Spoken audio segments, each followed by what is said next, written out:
Hello and welcome to another exciting edition of Unauthorized Access. I'm Kamran and Sadia, and today Sadia and I have the distinct pleasure of speaking with the one and only Linda Comerford. Linda is the Assistant Vice President of Cyber Services and Incident Response at AmTrust, but to us, she is so much more. Linda has been gracious enough today to lend some time to speak with us about the panel process. And this topic is a near and dear topic to our hearts because, as many of you may know, that Sadia and I are in the constant pursuit of getting on panels. And so we thought this would be a great opportunity to talk with somebody like Linda, who has many years of experience in the industry in many different capacities, to give her insights about the panel process in general, what works from her perspective, what doesn't work.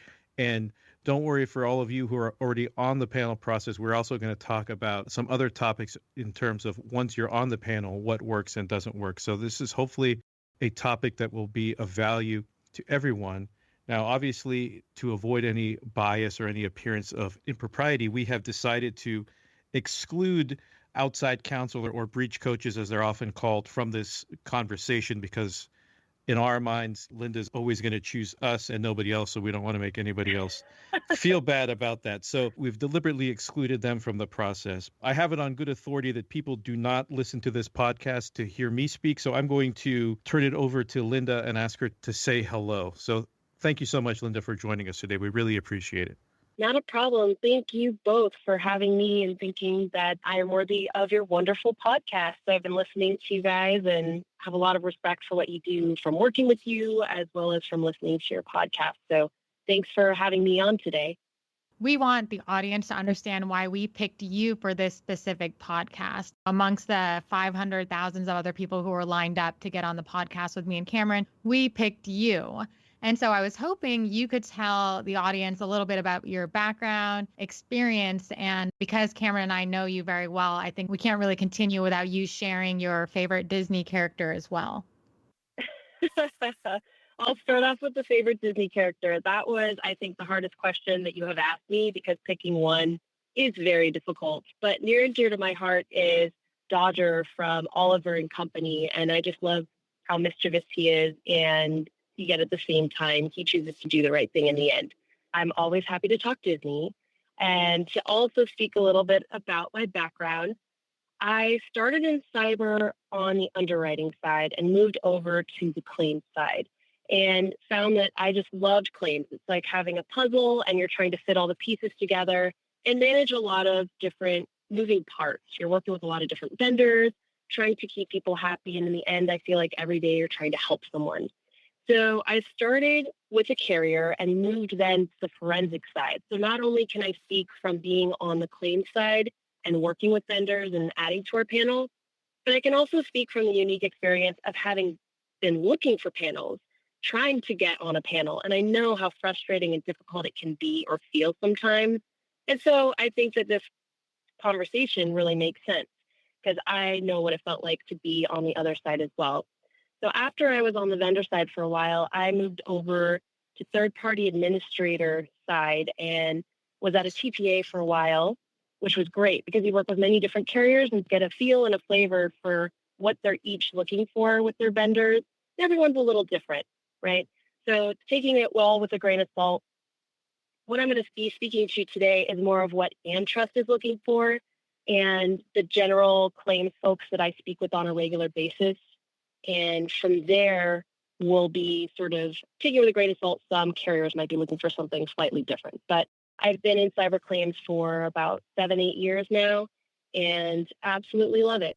Thank you, Linda. And Kamran, I know you've been keeping me in suspense ever since we've been talking about this episode and Linda's favorite Disney character. You told me you wouldn't tell me your favorite Disney character until we aired. So what is it? Well, first, I've never heard of Linda's Disney character, so that should just tell you everybody who knows me knows I am a Disney buff, so I know all the Disney stuff, and I haven't heard of Linda's character, so that tells you the level of knowledge that Linda has about Disney. But my favorite Disney character is Quasimodo from The Hunchback of Notre Dame. I tend to, I don't know what the right word is, I not sympathize with him, but maybe we have some commonalities, I guess, depending on who you ask. So that's my favorite. Who's yours, Sadia? The mother from Tangled, you know, the song Mother Knows Best with three girls. I feel like every time I watch the movie, I see her and I see myself. So I pick her, although I had to Google her Mother name to figure out Gothel. what it was. Yes. Oh my God, It's Linda. Yes. Mother How did you know Gothel. her name? Yeah. Yes, Mother Gothel. Tangled's one of my favorites, definitely. I too also did not know who Dodger was, so I quickly Googled it on this call. It is a dog, Cameron. I don't know if you knew that much. I certainly No. did not. Anyways, enough about that, Cameron. I'll let you take it from here.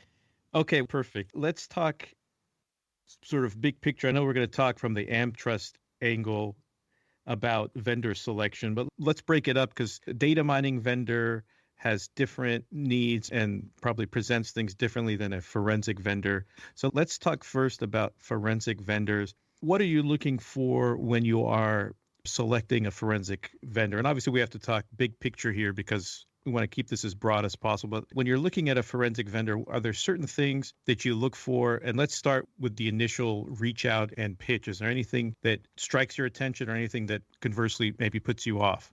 I think I could go on for days about everything I look for because I feel like when you're picking a vendor to go on panel, and whether or not your panel is a firm, uppercase T or lowercase t, it's just like something you use as a guideline but isn't hard and fast. You're really wanting someone who's going to take care of your insureds, who's going to work with you to give them the best experience possible. And that's going to make things as smooth as possible. Really, that's our goal, no matter who we're working with, to ensure that our insureds have a wonderful experience. And when it comes to a cyber vendor and they're coming to you and reaching out on LinkedIn or via email, definitely what you want to get a feel for is that they understand you do cyber claims and that they're not trying to pitch you to sell you to use their services, right? So sometimes you get outreach and people don't really know what you do.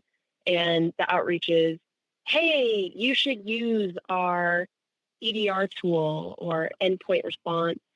You need it for your company. And I'm like, okay, that's not my role. I do claims. And so a panel is a little different here. Why don't we mix up our pitch and not focus on trying to pitch me to use your product, but telling me about your product and your offering so that we can bring that to the insured, which is a little bit different of an angle, I think, that sometimes can get missed when people are just starting to reach out to insurance companies to form a relationship. We get that quite often as well in terms of people will reach out to us and ask us to use certain products that, frankly, I have no authority to be able to bind the firm to use, and certainly don't have the managerial authority, and so they don't have the monetary authority either. It's interesting that you get those types of we'll call them sales pitches, but it's a mistargeted audience. I always try to respond to those and say, thank you. I'm fortunately the wrong person to ask and wish them luck in their search, just to try to be, I guess, a nice person. But I imagine you probably get a lot more of those than we do. Is there any, nice canned response that you have that helps get those people off your radar? I do think that responding to them in that way is great. Sometimes it goes to my junk folder and I might not realize it until a little bit further down the line. I'll always respond more quickly, I think, on LinkedIn just to say, hey, thanks for your outreach. Unfortunately, I'm not the IT department. Let me know if you're interested in a call regarding being on a vendor panel. And then sometimes I have a call with them and educate them on what the difference is. Having been on the vendor side, I really sometimes make that extra phone call time to make sure that they're understanding why I can't help them and if there is an opportunity to work with them, because I've had a few that have tried to pitch me and I say, hey, we're more looking for proactive services. Is this something you could provide? And that's led to a different relationship. So it can be helpful sometimes that way. Your way is much better than mine. Mine is sort of shoo, get out of here. And you're more, hey, that's the wrong door. Let me help you get into the right door. Cameron, I'm not going to let you get away with that. Nobody spends more time with vendors talking to them about God knows what than Cameron Salor. I will say every time I walk into his office, every time, Cameron is the nicest person. I think he's always going to lend an ear. And then he eventually points them in the right direction. But Cameron, you always take the time. And that's one thing I certainly admire of you. And I could certainly do better. So this is my grand apology to all the vendors who have reached out. Maybe I'll start forwarding them to you, Cameron. I appreciate the kind words, although now you've basically called me a liar to our audience of millions, of course, but that's okay. No, I still think there's always a lot to learn from Linda. So I do like that approach and I appreciate that because while it's a small contained world, the cyber world, there's lots of nuances in terms of the relationships and what each entity does. So it's understandable sometimes when a company is reaching out and they may be reaching out to the wrong company in that whole cyber sphere. So it's nice of you, Linda. The other thing that you mentioned was really trust and taking care of the insured as if it was your own. What things can a vendor do or say that helps inspire the confidence that you have in that vendor that, yes, they are going to treat that insured as if it was my own? I find that a lot of the time when you're on a call, you get a feel for the people on the call, right? So when I'm vetting a vendor, I don't just want to listen to their salespeople. I ask that they pull in the people we'll actually be working with so I can get a feel for, hey, this is how we do things. Does this align with what you would do? And if so, that tends to lend to us then saying, let's give this a try, right? And so a lot of it is not just what they could say, but actually showing us this is how we would do it, and that aligns with what we're looking for. Because for AmTrust Cyber, we're very proud of our patient bedside manner, so to speak. And that's what we look for in our vendors. So if on that call we're speaking with the vendors and it appears that they understand this is a crisis for these insureds, for these victims, and we're looking to help them to get back on track, to get back to operational, how can we help them? And sometimes they are in a panic and high strung or very upset. And we need to have that extra patience. We need to make sure that we have that empathy and understanding that this is a hard situation. We're not here to finger point. We're here to solve as much as we can, to find out answers and to move forward from this issue. So I find that a lot of the vendors who have that sort of feel and approach tend to be ones that work really well and are added to our panel. Linda, I love that you said bedside manner. When someone speaks on a call, like I like it when they also bring a sense of calmness. And I think that adds to the trust that they're not themselves sounding like things are just scattered or making it seem like a crisis, right? I like it when vendors have a good command of the call and they provide a sense of certainty. And there's like a tone, I think, that comes with incident response. And I think I've said this about you, Linda, your voice on calls, it's very calming. And I say the same thing about Cameron, and I feel like the vendors that we've worked with on your matters have that same personality. And I think that just changes the whole, if you're using that right from the beginning of the call, it changes the direction and flow of the call. The insured feels like, okay, I'm in the right hands. To me, I think I don't know if you do that intentionally, but the people that you've surrounded yourself with have that same tone and calmness in them that I think makes the calls go much smoother. And that's one of the reasons I love working with you and Cameron. You guys are great at it. I do think that how you handle a call is essential because a lot of these people are unsure. They're dealing with things that they're not familiar with. Tech can get very overwhelming very quickly. So us holding their hand through the process is really important to me. It's why AmTrust handles claims the way that we do, where we're in on all the forensic calls, where we're there for their questions. We want to make sure they feel supported and like their hand is being held throughout the process.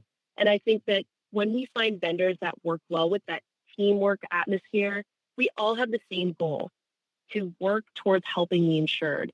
And so when they're able to relay that on a phone call and not have a phone call just to have a phone call, but have a phone call to reassure, to discuss forward action, those are really key factors for working as a team and making sure that we're handling the calls and moving them forward. We're commanding the call and offering our expertise. I think it's essential that when we're on a call, counsel needs to speak to their experience and their knowledge and relay it in the call. The forensic team, they need to speak to their knowledge and what they've discovered and share that with the team and talk knowledgeably to help the insured make the best choice for their company as possible. I 100% agree. And I think for me, getting on those initial calls, I like to repeat it like 20 times to let the insured know that if anything comes up, we're here for you. Like from this moment forward, 24/7, you can reach out to me. You can reach out to Cameron. If vendors are doing the same thing, I think that the insured really appreciates it, knowing that someone has their back because we've been through it hundreds or thousands of times, right? But this is the first time for them. So just providing that reassurance that, look, you're covered. We are going to get you through this and we're a team moving forward. I think that really helps from the vendor side. I think that it's very helpful and just sets the right tone for the entire incident response process. Definitely. And to tag on to that, I think you touched on another aspect. Flexibility and availability are huge. If I call a vendor and say, hey, I really need us to get a call for the insured within the hour, and the vendor comes back and says, how about tomorrow? It floors me because it's essential. That's why I'm reaching out. If I'm calling you to say, hey, we need a call within the hour, it's because we need a call within the hour, not because I'm trying to waste Yeah. your time. I don't want to be on a call if I don't need to be. So if it can be pushed to tomorrow, great. But with cyber, as we know very well, that's not often the case. Quite often, it's very now, we need to get on this immediately in order to mitigate the issues that could arise if it waits longer. And I can't tell you how many times, and you guys have experienced this, I am sure, if we don't get in there right away, data's getting deleted, information and what we need, the evidence is being overwritten. We need to get in there quickly. This goes right into our next question. And I think you're answering it, but feel free to add to it. It's what do you wish vendors would not do or would stay away from? And I'll piggyback off of what you just said. For me, it's if we've had a scoping call, like I'm waiting for that SOW at that point, right? And I don't want to get it the next day. I'm waiting for it within the hour. I like to see that right away, or at least give me an update as to where we're at. If more than an hour or two has passed, just let us know what's going on, because we're waiting on it. We know the carrier's waiting on it. The insured's waiting on it. So if we're not going to get it, just give us an update and keep us informed as to where we're at in the process, what might be causing a delay. But interested to hear, is there anything that, vendors could stay away from your perspective? You just touched on it and hit it like nail on the head there. We definitely need open communication. I understand there's certain things that are attorney-client privilege that, are between the insured and counsel. Totally fine with that. Not a problem. But we need to know what status update. Are there any issues that are arising that anyone is noticing or seeing? Because if we're able to get ahead of a problem because we communicated well, it's a much smoother process. If an SOW hasn't come in, I want you to follow up with me and say, hey, Linda, are you the holdup? Like, where is this SOW? And then I'll let you know, oh, no, I haven't gotten it yet. I'll follow up with the forensic firm if they haven't provided it at that point. But it's one of those things with that communication, that back and forth, the willingness to reach out. Cameron and I text all the time. Sadia, you and I text all the time. A lot of the attorneys I work with on a regular and consistent basis, we reach out to each other to make sure everything is on track and is moving smoothly, because we are the ones driving this and piloting the plane or steering the ship for the insured through the storm. And we want to make sure that they're brought to safe harbor. And part of that process is keeping everything on track, communicating when there are problems, and working together. So I would say things don't go well if that's not happening. And if vendors aren't willing to be communicative and be open with the carrier, I think that automatically lends to an issue right off the bat. And we tend not to go back to vendors that aren't going to communicate and work with us in a way that's going to help the insured move forward.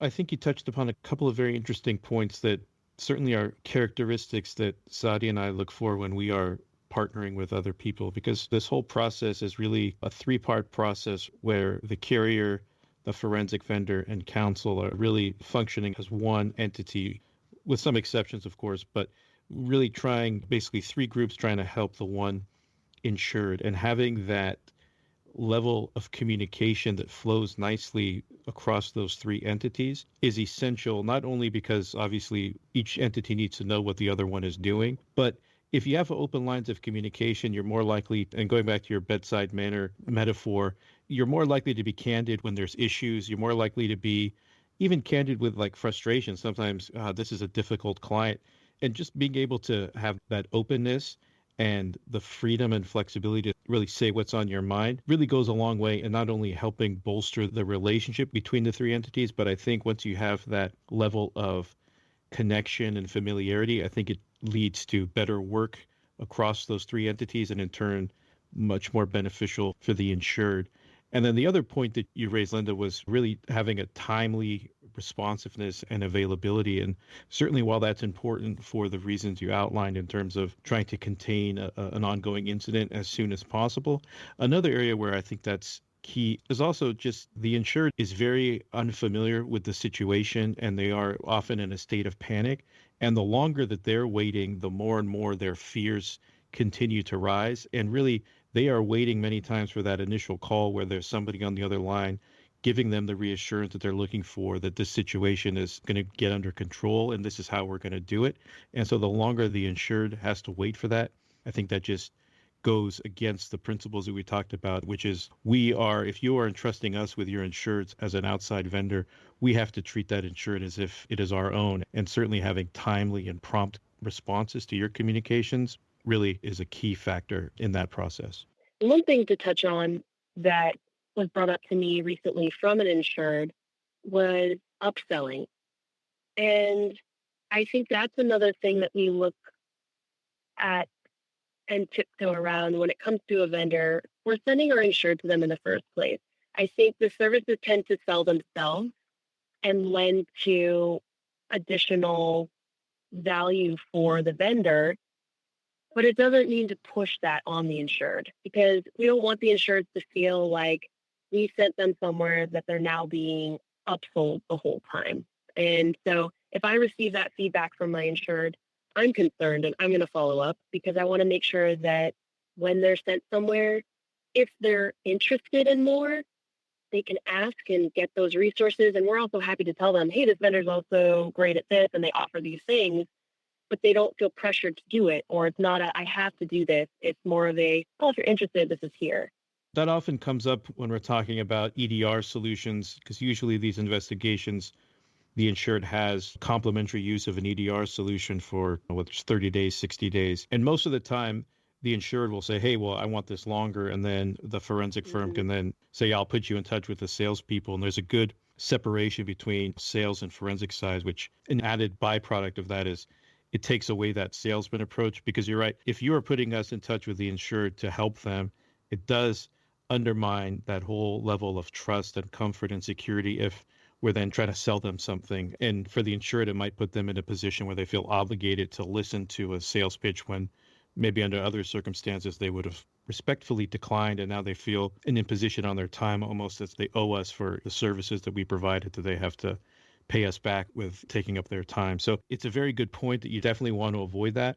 At the same time, there is, I'm sure, I'll speak from the legal side here, there's often maybe a level of uncertainty where, sometimes based on the incident, we as attorneys can tell, all right, well, this company would benefit from having certain policies and procedures in place, whether it's on a privacy side or a cybersecurity side or a combination of the two. And on the one hand, we want to encourage them to, one, alert them to the potential issue, and two, obviously let them know that we as a firm can handle that. But you're right, you have to be careful not to use that as an opportunity to then say, hey, now that you've used us for incident response, we're going to now charge you all this money to do all of these services that may or may not be top of mind for the insured, especially after they've just gone through an incident. Expensive incident.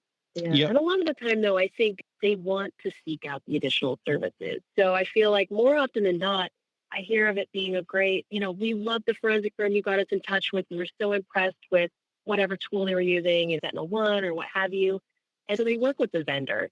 I don't think there's also a need to push, because we choose vendors and put them on panel because they do such an amazing job. And when they do that amazing job, it lends for additional follow-up work, like you said. But I just thought I'd toss that out there because I did get that feedback recently. And so it's top of mind to say, okay, you guys do such a great job as a vendor, no need to keep pushing. Yeah, it sort of also goes back to staying in your respective lanes with respect to the incident response process, right? You on your side have a lane in terms of dealing with the insured and the insurance issues. You also have to make sure that the vendors that you select are doing right by you. Legal has its lane and the forensics have their lane as well. And so part of that lane is also, hey, we're all here to help the insured get out of the incident as in the best scenario possible. It's not a time to try to be a salesperson as well. But it usually does work out nicely where that's not a concern. But I definitely have been on calls where it seemed a little bit more salesy than probably it should have been at a specific time. And I'd say the last really big thing to step away from or watch out for when someone's trying to become a vendor or be a vendor or is a new vendor for a panel is to really take a look at your administrative billing. How are you billing? Is there extra fluff built in, or are you billing twice for the same call, right? Because I've seen some vendors will look at multiple people on the call, and then you look at the invoice and you now have 5 people or 3 people that are now each individually billing for on the call. And that doesn't really fit with what we're looking for as a best practice for a vendor. We understand we need to make sure people that are necessary are on it and that people are getting paid for what they need to do. But at the same time, we need to say, what is the best use of everyone's time and the insured limits? Because some policies have a lot lower of a limit than is ideal. And so we might have a lot less to work with. And so we don't want to be spending money to pay 5 people on one call when we really need that time to be billed out for other items that are going to come up. That's just one thing that I think we really see again and again that gets brought to question and leads to concern when billing comes in, and how do we work with each other to make sure that the billing is in line and fair and equitable for everyone. You raise an interesting point on billing. It's a little bit different from what you talked about, but often when we get a statement of work from a forensic firm, we'll get a range of low to high. And I certainly understand the forensic firm wants to put in some cushion in there because the unforeseen can happen. And it's usually frowned upon, I guess, to ask for additional budget to complete an investigation. Obviously, it happens from time to time, but the goal is to try to avoid that. From your perspective, in terms of budgeting for a matter, do you prefer a very broad budget where you have a low that might be more reasonable to attain and a high that it's a little bit padded in the sense of worst case scenario, this is how much we're going to spend? Is that easier for you to deal with, or do you prefer something that is more of a reasonable estimate up front and then you prefer the vendor to come back and ask for additional funds as needed? We prefer to take a look at a budget and not overwhelm the insured right off the bat. We want to make sure that we're identifying in that initial scoping call what needs to be looked at based on the information we have. Where should we guide our review? Sometimes it's a lot more broad and it has to be broader, and we understand that. Other times it's a lot more focused because we have a lot of evidence or knowledge of it is this, it has moved here, that is where we need to focus our attention. And if breadcrumbs come up, sometimes we're in the investigation and we see, oh no, there's movement to this and this server, now we need to look there as well. And when that comes up, yeah, an amendment makes more sense than just a giant bucket. And the problem with giant buckets, and I've seen this again and again, it scares the insured away.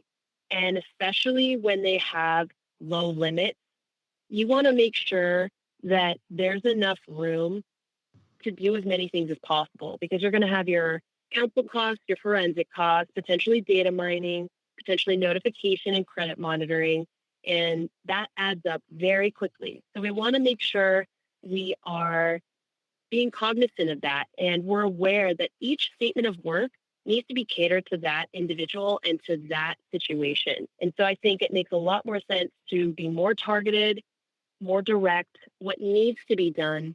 And then we can take a look down the line and say, okay, well, we've done this and this has led us to believe maybe we need to look a few more places. But I think that's a lot more preferable than to say it could be 10,000 or it could be 60,000, because that's just too big of a gap.